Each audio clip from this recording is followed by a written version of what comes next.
नवरात्रि में फास्ट करने से क्या फर्क पड़ता है?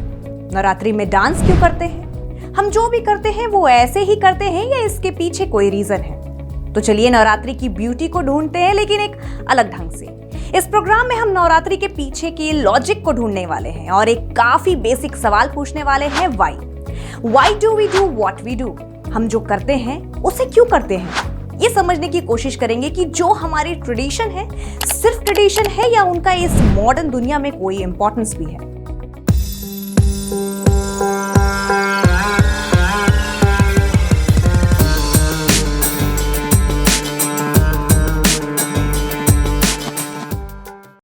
नमस्कार दर्शकों, मैं शिवप्रिया सिंह और आप देख रहे हैं श्रेष्ठ भारत की खास पेशकश क्यों। आज इस प्रोग्राम में हम जानेंगे कि नवरात्रि मनाने के पीछे वैज्ञानिक कारण क्या है। जी हाँ, ये थ्योरी आप लोगों के होश उड़ा देगा। स्कूल में हम सब ने ये जरूर पढ़ा है कि mitochondria is power house of cell. साधारण शब्दों में अगर कहा जाए तो माइटोकॉन्ड्रिया हमारे खाने को एनर्जी में कन्वर्ट करता है। लेकिन क्या आप जानते हैं कि हमारा माइटोकॉन्ड्रियल डीएनए सिर्फ हमारी माँ से आता है? जी हाँ, यानी जो चीज हमें पावर देती है वो डायरेक्टली हमें हमारी माँ से मिलती है। कोई भी ये नहीं जानता कि क्यों और कैसे। ये डीएनए सिर्फ माँ के साइड से ही आता है। Devi represents an omnipresent cosmic energy. Durga माँ को हम सभी कॉस्मिक माँ मानते हैं। नवरात्रि भारतीय संस्कृति में आनंद, उत्साह और परंपरा के साथ मनाया जाने वाला सबसे महत्वपूर्ण त्योहार है। माना जाता है कि 9 दिन तक माँ दुर्गा धरती पर वास करती हैं। इसलिए नवरात्रि के 9 दिन में माँ दुर्गा के विभिन्न स्वरूपों की पूजा की जाती है। उपवास अनुष्ठान भी किए जाते हैं। व्रत के दौरान अन्य मांस, मदिरा आदि का सेवन नहीं किया जाता है। इस दौरान फल, मेवा आदि खाए जाते हैं। नवरात्रि उपवास रखने के पीछे मान्यता है कि नवरात्रि के दौरान पूरा वातावरण भक्तिमय हो जाता है। भजन, जागरण आदि होते हैं। इन दिनों माता दुर्गा की विशेष कृपा मिलती है। जीवन में खुशियों का आगमन होता है, परेशानियां दूर हो जाती हैं। हम नवरात्रि में व्रत रखते हैं, लेकिन क्यों? चलिए जानते हैं। नवरात्रि व्रत से शरीर में डिटॉक्सिफिकेशन यानी कि विषाक्त शरीर से बाहर निकल जाते हैं। नवरात्रि वर्ष में 2 बार मनाए जाते हैं।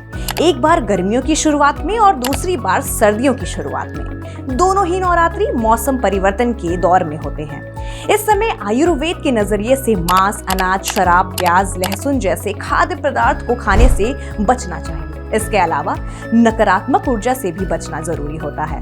इस मौसम में शरीर की प्रतिरोधक क्षमता कम होती है और बीमारी होने की संभावना अधिक हो जाती है। इसलिए इस दौरान उपवास रखना बेहद जरूरी होता है। मन और आत्मा के साथ ही शरीर भी मजबूत होता है। इसलिए नवरात्रि उपवास से शरीर को बहुत आराम मिलता है। नवरात्रि उपवास से पाचन तंत्र को आराम मिलता है। साथ ही इंसान खुद के भीतर की दिव्यता से भी जुड़ता है। उपवास के दौरान इंसान झूठ बोलने, चुगली करने, ईर्ष्या आदि करने से बचता है, जिससे उसके अंदर नकारात्मक ऊर्जा का प्रवेश नहीं होता है। ऐसे में लोग खुद के लिए सकारात्मक रूप से आत्मनिर्धारित विकल्प तलाशते हैं। जीवन में आत्म अनुशासन बहुत जरूरी होता है। उपवास के दौरान ये धारणा होती है कि हर काम समय पर होना चाहिए। नवरात्रि उपवास में लोग पुरानी आदतों को किनारे कर सकारात्मक इरादों के साथ अपने अच्छे व्यवहार के लिए खुद में आत्म अनुशासन को प्रज्वलित करते हैं। व्रत के दौरान काम, क्रोध, लोभ, मोह, अहंकार, भय, ईर्ष्या, नफरत जैसी आदतों से बचा जाता है, जिससे लोगों को छोटी छोटी बातों का तनाव नहीं होता है। खुशियों का एहसास होता है। मानसिक स्थिति काफी मजबूत होती है, जिससे डिप्रेशन, माइग्रेन, हार्ट डिजीज जैसी बीमारियों के होने की संभावना नहीं होती है। नवरात्र उपवास के दौरान हेल्थ बेनिफिट्स भी बहुत होते हैं। उपवास का मतलब भूखा रहना नहीं होता। इस दौरान तामसिक भोजन वर्जित होते हैं। उपवास में आहार आदि पर काफी कंट्रोल होता है।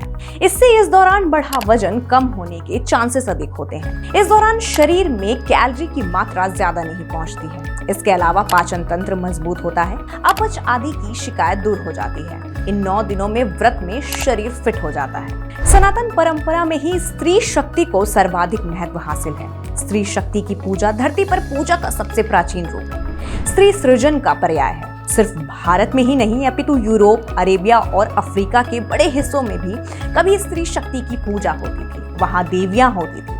दुर्भाग्यवश पश्चिम में मूर्ति पूजा और एक से ज्यादा देवों की पूजा के सभी नामों निशान मिटाने के लिए देवी मंदिर को मिट्टी में मिला दिया गया। दुनिया के बाकी हिस्सों में भी यही हुआ। तो दर्शकों, उम्मीद करती हूँ नवरात्रि से जुड़ी ये जानकारी आप लोगों को काफी पसंद आई होगी। हमारे आज के इस कार्यक्रम में बस इतना ही। बाकी के खबरों के लिए देखते रहिए श्रेष्ठ भारत। श्रेष्ठ भारत पर खबरों से जुड़े रहने के लिए चैनल को सब्सक्राइब करें, बेल आइकन दबाएं और देखते रहें श्रेष्ठ भारत।